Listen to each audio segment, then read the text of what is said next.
Most villains want power.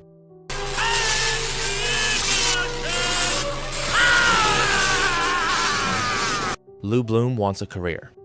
That's what makes him so unsettling. He doesn't see himself as a criminal. He sees himself as an entrepreneur. Every horrific thing he does is simply another business decision. And the most disturbing part, the market keeps rewarding him for it. The movie opens with a man stealing chain link fencing. It's not glamorous or dramatic. It's just another desperate person trying to make a few dollars from someone else's property. When his security guard catches him, there's a struggle, and without hesitation, the thief beats the guard bloody with a piece of stolen metal before calmly driving away into the night. Most movies would introduce a villain with anger. Nightcrawler introduces one with efficiency. Lou Bloom doesn't hurt the guard because he enjoys violence. He hurts him because violence solves the problem standing between him and profit.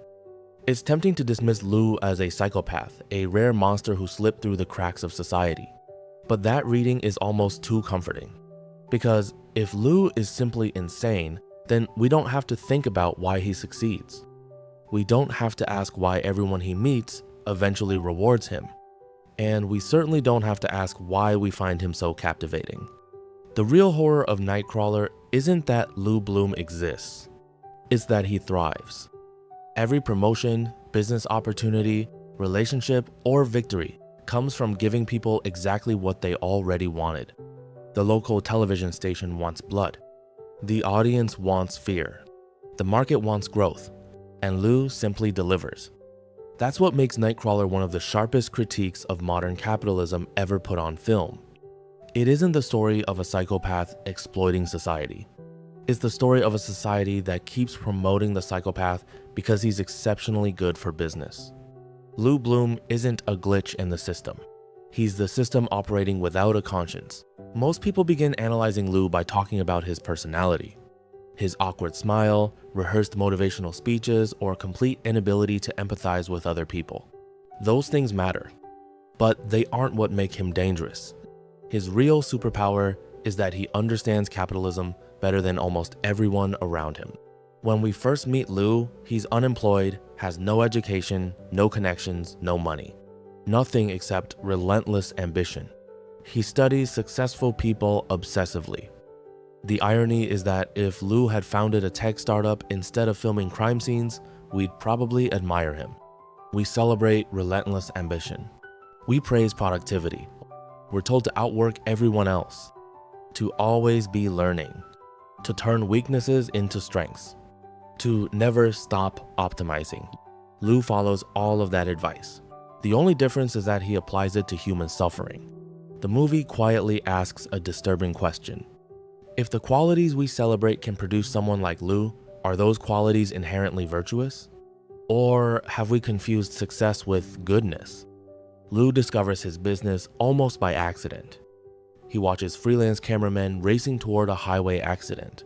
They earn money by arriving before everyone else. Suddenly, tragedy becomes inventory. Car crashes become opportunities, and murder becomes exclusive content. In Nightcrawler, attention is the product. And attention has always been worth more than truth. That's why Lou starts moving bodies, breaking into crime scenes, withholding evidence, entering homes before the police. Each decision feels more horrifying than the last. But notice something equally horrifying. Every ethical line he crosses increases the value of his footage. Every crime he commits improves his business. The market isn't discouraging his behavior. It's rewarding it. That's capitalism in its purest form. The system doesn't ask where value comes from. It only asks whether customers are willing to pay. No character understands that better than Nina Romina. She's often viewed as Lou's victim. And in many ways, she is. But she's also the person who transforms Lou from freelancer into success story. Nina doesn't buy footage because it's truthful. She buys it because it keeps ratings high. Early in the film, she explains exactly what her viewers want. Stories about affluent neighborhoods invaded by violent criminals. Fear, panic, the feeling that nowhere is safe anymore. Notice how specific that formula is. The news isn't simply documenting reality. It's selecting which reality generates the strongest emotional response. Crime becomes entertainment wrapped inside journalism. Every shocking headline competes for attention against hundreds of others. The winner isn't the most important story. It's the one people can't stop watching. Lou isn't corrupting journalism. He's simply adapting to the incentives journalism already created. But Nightcrawler saves its darkest observation for the audience: us. Because Nina only demands sensational footage for one reason: it works.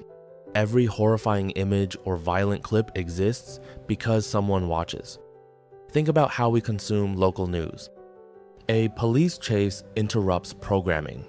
Suddenly, we're glued to the screen. We tell ourselves we're staying informed. Sometimes we are, but often we're satisfying something much older: curiosity, fear, morbid fascination. Nightcrawler forces us to recognize that uncomfortable impulse. Lou keeps filming because the camera never looks away. And the camera never looks away because neither do we. The audience isn't outside the story. The audience completes it. Supply only exists because demand already does. Lou may be the predator, but predators don't evolve without an ecosystem that feeds them. The relationship between Lou and Rick makes this impossible to ignore. Rick desperately needs employment. Lou desperately needs cheap labor. It's a classic employer-employee relationship, except stripped of every illusion. Lou underpays him, manipulates him, threatens him, and withholds information, then replaces him the moment keeping him alive becomes less profitable than sacrificing him. It's horrifying. Yet the logic behind it is painfully familiar. Rick isn't a person anymore. He's an expense. By the end of the film, justice never arrives. Lou isn't arrested. He isn't exposed. He expands. He hires more employees. He buys more vans. His company grows. The final scene looks less like the downfall of a villain, and more like the origin story of a successful corporation. That's what makes Nightcrawler linger long after the credits roll. Lou Bloom isn't exceptional because he's a psychopath. He's exceptional because he removes every human emotion that interferes with efficiency. The most unsettling part of Nightcrawler isn't watching Lou stare into the camera with those empty, determined eyes. It's realizing that somewhere, another Lou is probably taking an online business course right now, learning how to build a personal brand, how to outperform competitors, how to maximize opportunity. Most of them will build perfectly ordinary careers. But if enough people keep rewarding spectacle over substance, profit over principle, attention over truth, someone will eventually discover that tragedy is the most profitable product of all. And just like Lou Bloom, they won't be creating demand. They'll simply be answering it.